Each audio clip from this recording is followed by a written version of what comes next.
Hello everyone, Darjeeling থেকে আমরা চলে গিয়েছিলাম দার্জিলিংয়েরই আরও একটা সুন্দর গ্রাম বিজনবাড়িতে। আর এখানে আমরা ছিলাম একটা দিনের জন্য। আজকে এখান থেকে আমাদের চেক আউট করার পালা। রঙ্গিত নদীর এত সুন্দর একটা দৃশ্য দেখতে দেখতে ভাবলাম ব্যালকনি থেকেই একটা গেট রেডি উইথ মি তোমাদের সাথে। বিজনবাড়ি থেকে আমরা এখন যাব কার্শিয়াংয়ের দিকে, তাই জন্য একটুখানি লাইটে কিছু মেকআপ করব, কারণ রাস্তাটা প্রায় অনেকক্ষণের। সানস্ক্রিমের ওপরে এখন এখানে অ্যাপ্লাই করে নিচ্ছি একটা কম্প্যাক্ট পাউডার। এবার অ্যাপ্লাই করছি আমার লিপ অ্যান্ড চিক টিনটা। বেশ সুন্দর একটা ন্যাচারাল ব্লাশ লুক দেয়। হালকা করে একটু আইলাইনার আর মাস্কারা অ্যাপ্লাই করে নিলাম, বাস রেডি। আর আজকের জন্য আমার লুকটার সাথে মানানসই একটা লিপস্টিক আমি অ্যাপ্লাই করছি নিউড ব্রাউন শেডের।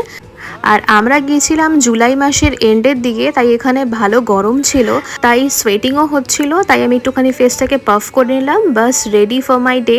আর চশমার সাথে ভাল লাগছে না উইদাউট চশমায় আমাকে বেশি ভাল লাগছে, নিচে কমেন্টে জানিও। চলো টাটা।